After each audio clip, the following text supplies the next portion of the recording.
Você quer saber se uma pessoa é de Deus de verdade? É só você observar como ela trata as pessoas. Porque quem ama a Deus demonstra isto respeitando o próximo. Por isso que a santidade não é para que eu veja a Deus, mas para que Deus seja visto através de mim. A santidade não é o preço que eu pago para ver Deus. Santidade é a forma que eu vivo, porque já vi a Deus. Porque Deus é amor.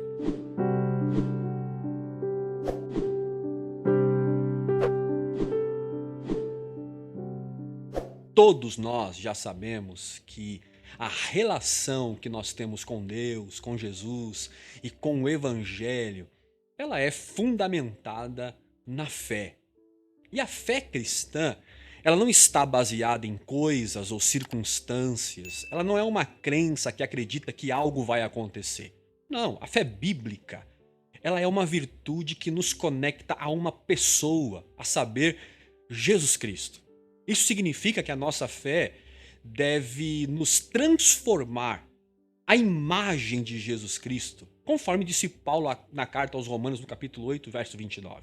Inclusive, todas as vezes que o substantivo fé aparece no Novo Testamento, sempre está ligado a um pronome.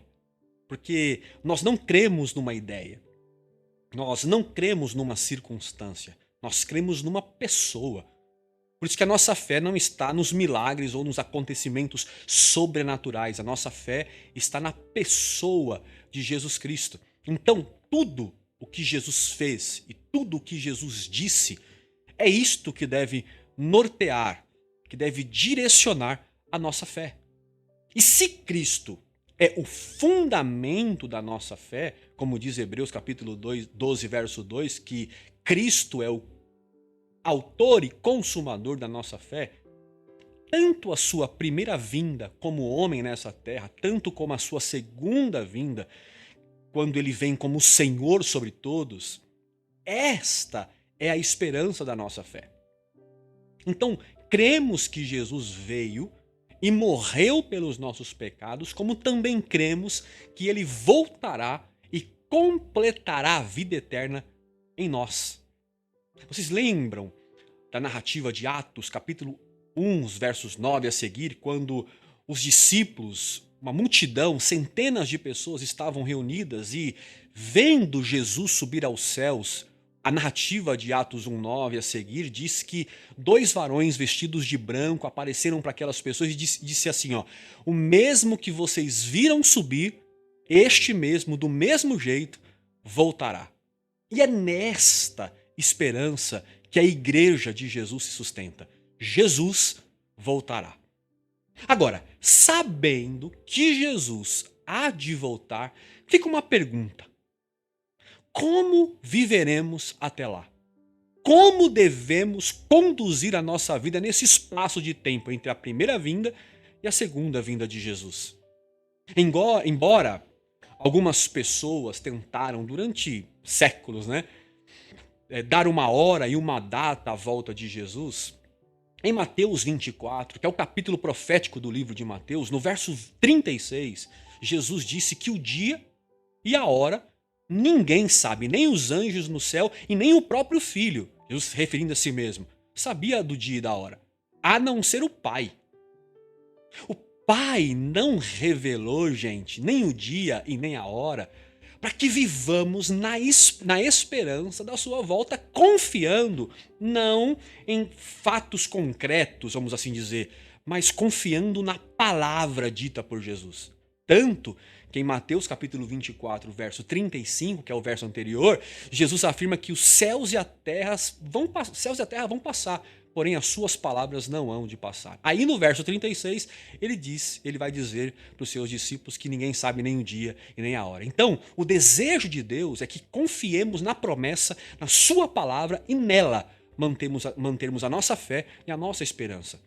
O que Jesus estava dizendo nesse texto era para que eles confiassem nas suas palavras a respeito da sua volta.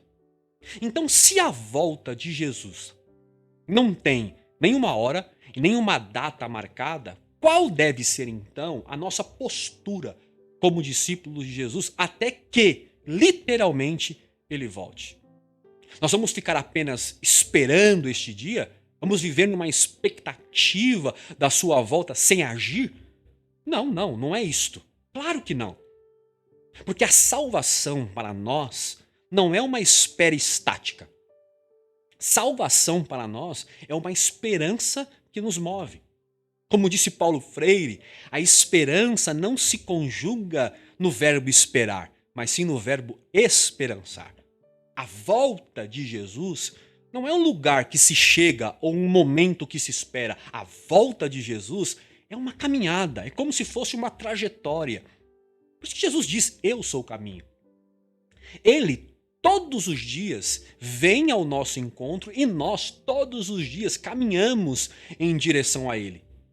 Sabe, gente, é como visualizar a beleza no horizonte e seguir em direção àquela beleza, aquele horizonte, só que a beleza não está lá. A beleza está daqui até lá, porque nós visualizamos a promessa e vamos em direção a ela. Por isso que a vida eterna não é um acontecimento futuro, mas uma realidade no presente, uma realidade em nós, em Cristo Jesus. E esta realidade presente se manifesta na fé pelo processo que nós chamamos da santificação.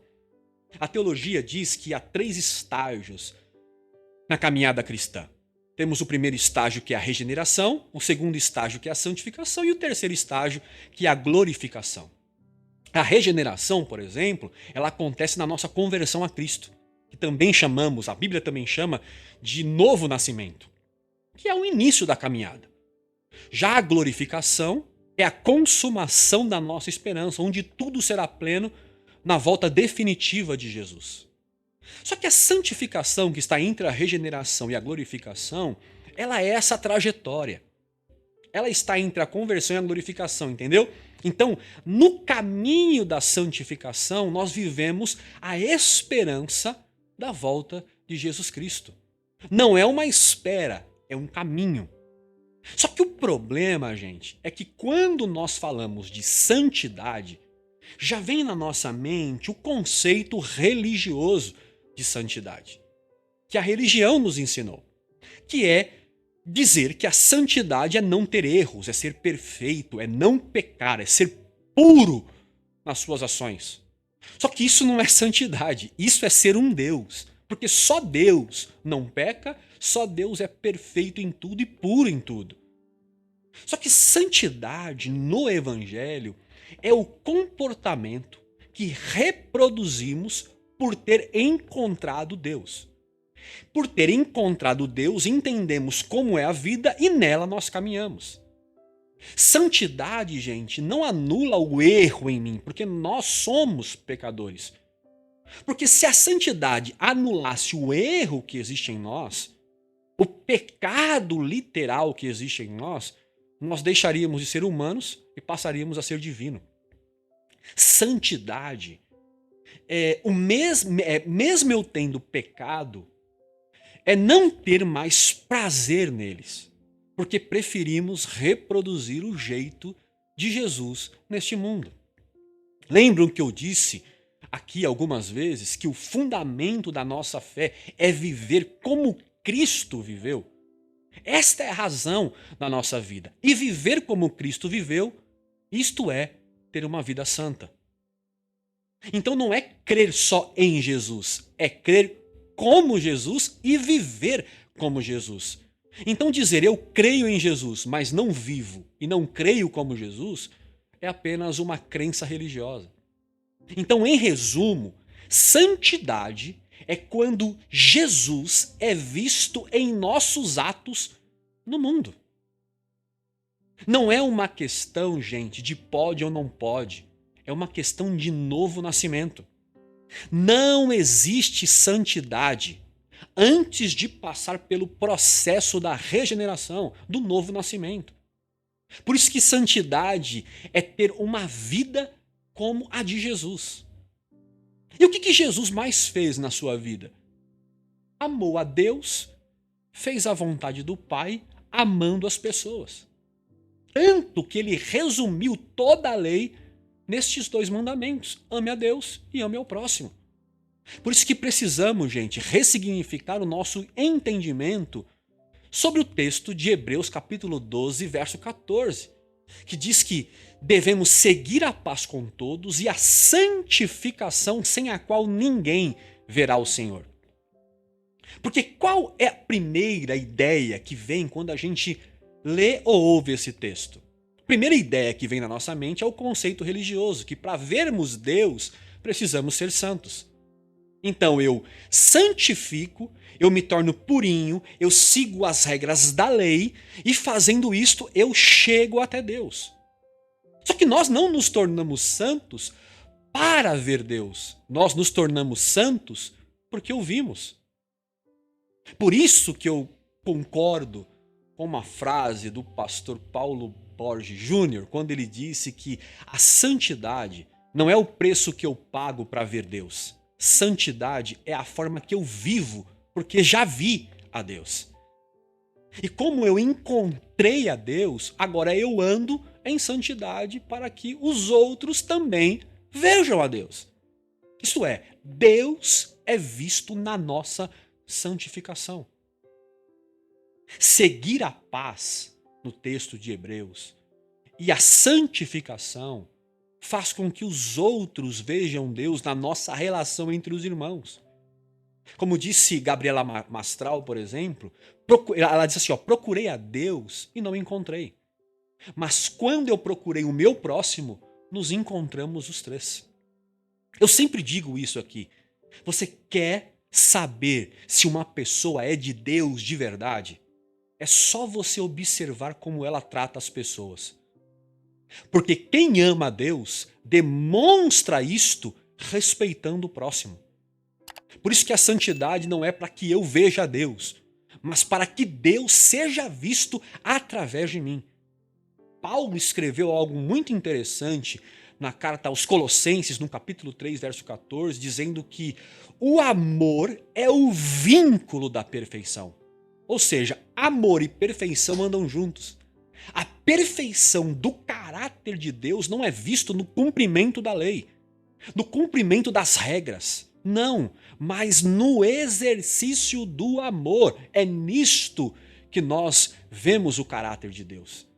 Por isto que a nossa santidade não está na perfeição da nossa conduta.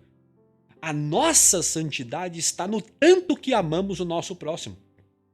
Gente, foi o que João, no seu livro, no capítulo 13, verso 35, tentou nos dizer. Foi isso que João disse. Ele disse assim, nisto conhecerão que vocês são os meus discípulos, se vocês amardes uns os outros. Ninguém é santo pelo tanto que ora. Ninguém é santo pelo tanto que lê a Bíblia. Ninguém se santifica porque vai na igreja. Não, tudo isso é válido. Mas santidade é visto numa pessoa. Uma pessoa que vive na santidade é uma pessoa que ama. Como disse Paulo aos irmãos em Coríntios, você lembra? Se não tiver amor, tudo que se faz é barulho de lata vazia, não serve para nada. Então, línguas, fé, dons, caridade, se não tiver amor, é sino que bate, só faz barulho. Então, quanto mais eu amo o próximo, mais santo nos tornamos porque Deus é amor.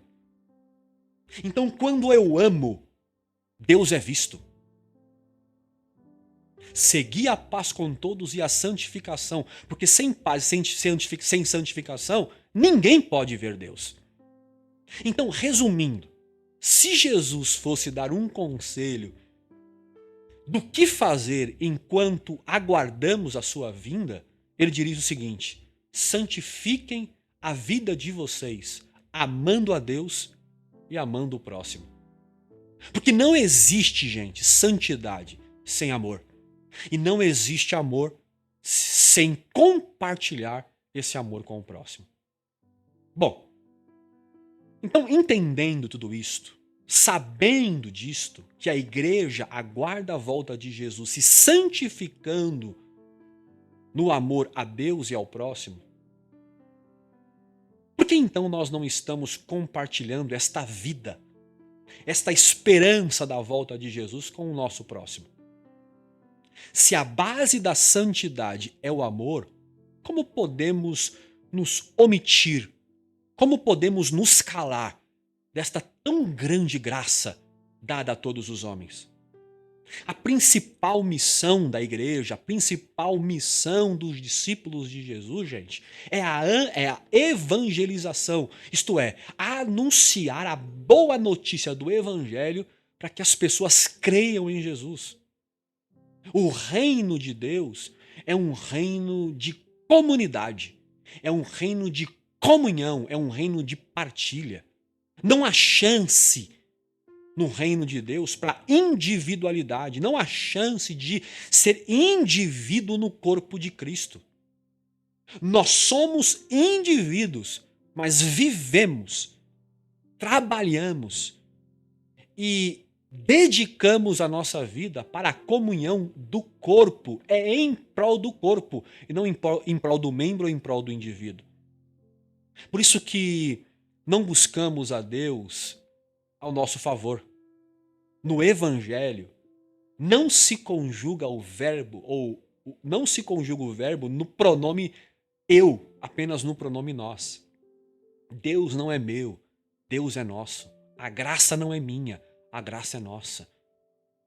Nós precisamos dizer, gente, para as pessoas o Pai que elas têm e não sabem. Esperar a volta de Cristo, aguardar dessa expectativa religiosa, pensando só em si, é perdição e não é salvação. Quem ama a Cristo anuncia o reino de Cristo para as pessoas. Alguém um dia disse assim: não é digno ouvir o evangelho 2 vezes, sendo que tem muita gente que sequer ouviu uma vez. Precisamos anunciar, gente, a boa notícia de que Jesus voltará. De que a graça de Deus perdoou os nossos pecados, nos justificou e na santidade, em amor, na esperança, vivemos no evangelho sabendo que ele voltará. Então, ligue a câmera do seu celular e conte para os seus seguidores a graça que você recebeu, o amor que te alcançou. Ah, Elter, mas eu não sei falar. Então, escreva uma mensagem. Ah, Elter, eu não sei nem escrever. Então, encarne o evangelho em você a ponto de Deus ser visto em você, mesmo que você não diga nada, escreva nada, mas que a sua vida transmita Cristo, o amor de Deus para as pessoas. E sendo assim, este amor alcançando as pessoas, elas creiam que Cristo está entre nós. Então, faça isso, de alguma forma, de alguma maneira, arrume um jeito, mas não deixe de manifestar ao mundo a graça e a vida eterna que você recebeu de Jesus. Porque os outros também precisam receber desta graça. Isso é ser igreja, isso é viver em santidade. Deus conta conosco, todos nós somos um missionário do reino de Deus. Aí você vai me dizer assim: ah, eu não tenho vocação missionária, não, eu não sou missionário. Quem foi que te disse? Todo cristão é um missionário em potencial. E todo coração sem Cristo é um campo missionário que precisa da semente do evangelho. Então vá lá, missionário. Levante-se hoje no poder do Espírito de Cristo e diga para quem você encontrar no caminho: o reino de Deus é chegado entre nós. Vivamos na santidade em amor, para que Deus seja visto e o reino do Senhor se estabeleça entre nós. A esperança da vinda de Jesus não é só minha, não é só sua, é de todos nós. Essa esperança é para todos aqueles que, ouvindo a mensagem do Evangelho, creiam em Jesus. Mas como ouvirão se não há quem pregue? Como? Anuncie o reino de Deus. Encarne em você o evangelho de Jesus. Santifiquem-se no amor de Deus, para que os seus irmãos encontrem Cristo através de você. Porque Cristo, gente, voltará. esta é a razão da nossa fé. E restaurará todas as coisas, inclusive a nós. Paulo, crendo nessa esperança e cheio de alegria, disse à igreja de Coríntios, na sua primeira carta, capítulo 15, do verso 52 ao 58. Ele diz assim, num momento, num abrir e fechar de olhos, ante a última trombeta, porque a trombeta vai soar, os mortos em Cristo ressuscitarão e nós seremos transformados. Pois é necessário que aquilo que é corruptível se revista de incorruptibilidade, aquilo que é mortal se revista de imortalidade. E quando o que é corruptível se revestir de incorruptibilidade e o que é mortal se revestir de imortalidade, então se cumprirá a palavra que está escrita: a morte foi destruída pela vitória. Paulo, na graça e na fé, disse: onde está, ó morte, a sua vitória? Onde está, ó morte, o seu aguilhão? Porque o aguilhão da morte é o pecado. E a força do pecado é a lei, mas graças a Deus que nos dá a vitória por intermédio do nosso Senhor e Salvador Jesus Cristo. Aí ele conclui: portanto, meus queridos e amados irmãos, mantenham-se firmes e que nada abale vocês. Sejam dedicados na obra do Senhor, sabendo que no Senhor o vosso trabalho não é vão. Então, pelo amor de Deus, creiam com todas as suas forças nesta palavra. Espalhem por onde você for esta boa notícia. A morte já não tem poder sobre nós. O mundo já não pode mais nos afetar. Nossa vida não é passageira mais. Ela não é mais um sopro. A nossa vida agora em Jesus é eterna. Graças a Deus por isso. Paulo disse a Timóteo na sua segunda carta, no capítulo 4, verso 8, que agora que está me reservada a coroa da justiça, que o Senhor, justo juiz, me dará naquele dia. E não somente a mim, mas a todos quanto amam a sua gloriosa vinda. Nós vivemos, gente, na esperança de um dia encontrar o nosso amado Senhor Jesus. Por isso que daqui por diante nós viveremos em santidade, na esperança, dizendo todos os dias: Maranata, ora vem, Senhor Jesus.